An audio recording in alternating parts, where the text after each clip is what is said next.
Look at what's still here.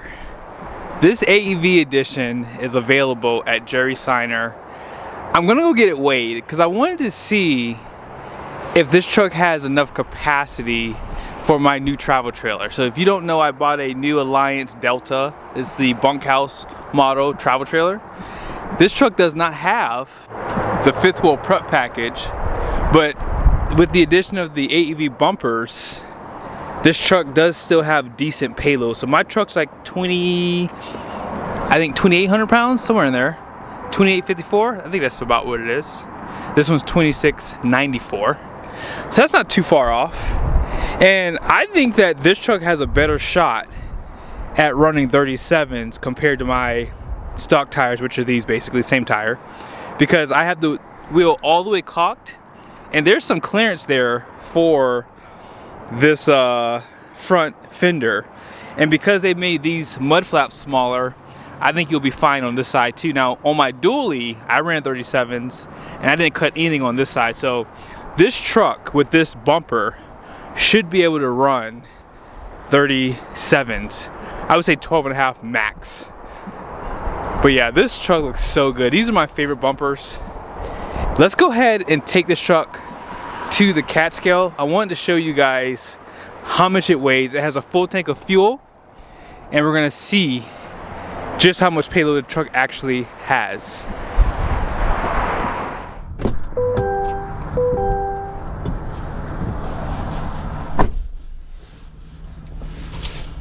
See that right there? Actually, let me fix that a little bit. That's why you're gonna spend $104,000 right there. That embroiderment right there. All right. I love the smell in here too. These trucks have like a real leather smell. But yeah, we're gonna go ahead and go down the street. It's only like 3 miles down from the dealership. But yeah, they filled up the gas tank for me. Oh yeah. This is one of my favorite truck guys. I really do like these AT4Xs, and I think the bumper just make it look perfect. Now, if you are in the market, Frank is the guy that ordered this. Be sure to call him if you would like to purchase this truck. But yeah, this is definitely my favorite truck for 2024. The only thing I don't like about mine is I would love to have at least that front bumper through AEV. I don't really care about the back bumper. It's not a big deal. I kind of like my bed steps anyway, so I wouldn't mind getting the front bumper if it ever becomes available. But we're gonna go ahead and hop on the interstate here. There's no differences in my truck and this one with the tires, as I said, so I would show you the RPMs and stuff like that, but it doesn't really matter. I have a lot of Philly common runs that I've done with my AT4X, and you can go back and watch those if you like. So in the comment section, would you rather have an AT4X AEV or TRX? Which one would you rather have? Let me know. Oh, he just sent it just now. That kind of changed the game a little bit for me. Like, ooh, that did sound pretty good. And these trucks, because they're so heavy, there's no way they'll be able to beat it in acceleration. I mean, this truck is pretty quick for a diesel truck, but it's still slow in standards of TRX.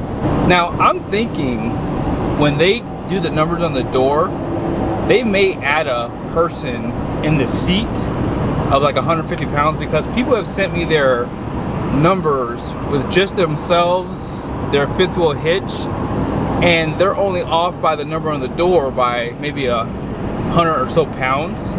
So I'm willing to bet you that sometimes manufacturers will, you know, maybe add a passenger, or they could be guessing. I don't know. I think that they're getting these trucks weighed because every truck has a different payload number from what I've seen. Sometimes if they come in identical, they will have the exact same payload number, but for the most part they are different. But yeah, this truck really does ride good. It rides the same as mine. It has that dampening like a sports car on the highway, which is a good thing. But we should be there in about 2 minutes, and then like I said, we're gonna go over the scale and I'll show you guys exactly how much this truck weighs.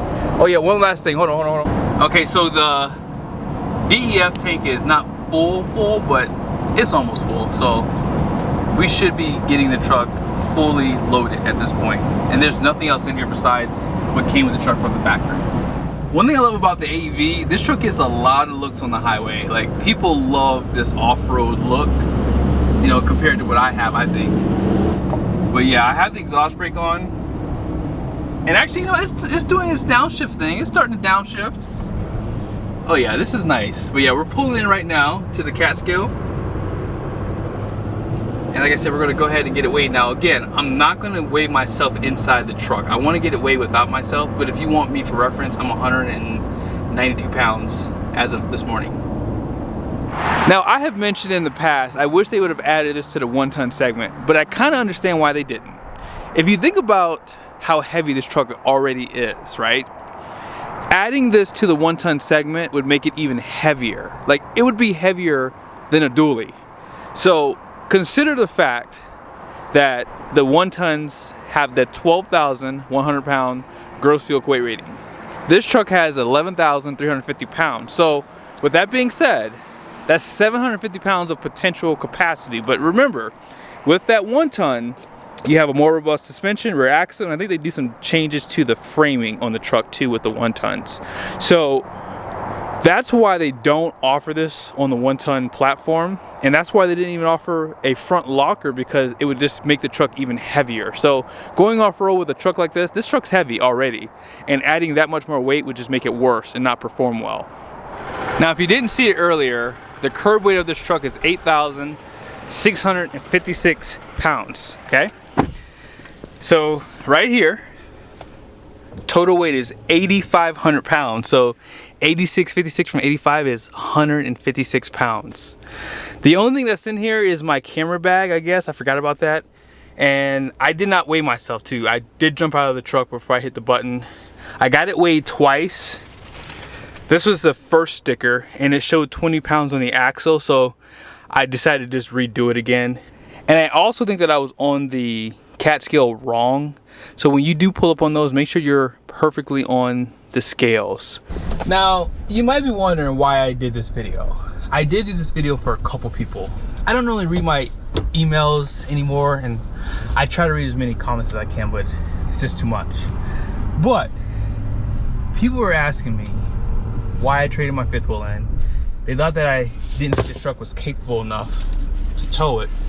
And as I said in that video that I did getting my truck weighed with my fifth wheel, the truck is fine, but I don't want to be that close to the numbers. And my wife is already telling me we need to get a smaller rig.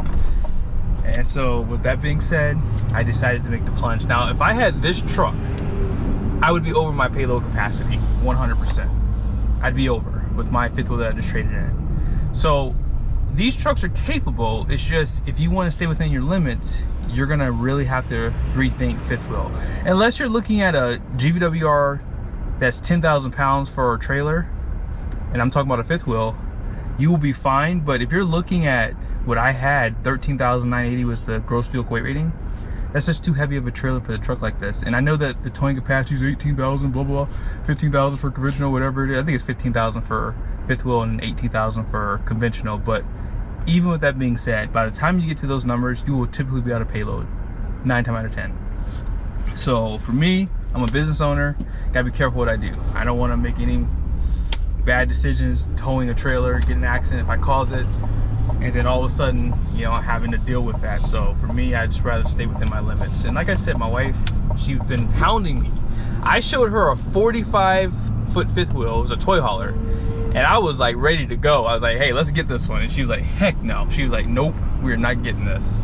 And so I had to choose between my dually and the X. And I chose the X, guys. And I'm really happy that I chose this truck. I love everything about it. I mean, this is what suits me. I like an off-road truck that has a luxury interior. Like, that's what I like. And it doesn't hurt to have a diesel, you know, too, with these single rear wheels. But if you would like to buy this truck, it is available. And you guys now know exactly how much it weighs, so you can kind of get a good idea of how much trailer you need. I would say stick with the travel trailer. I mean, there's some nice ones out there. Like the one we have has a great floor plan. I feel like it has a lot of amenities that you would want, you know, in a fifth wheel. I will be doing some more videos on our Alliance Delta that we purchased, and we are going on a long trip too, so you guys will be able to see how well my truck does. I'm not using a weight distribution hitch, and I know some of you guys think I'm crazy for that, but I want to see how the truck does. And you have to keep in mind, my hand is a weight distribution hitch with my trailer brake. You know what I'm saying? So yeah. We get a lot of hate in the comment section for that too, but hey, I don't care. It is what it is. My opinion. Take it or leave it. Peace.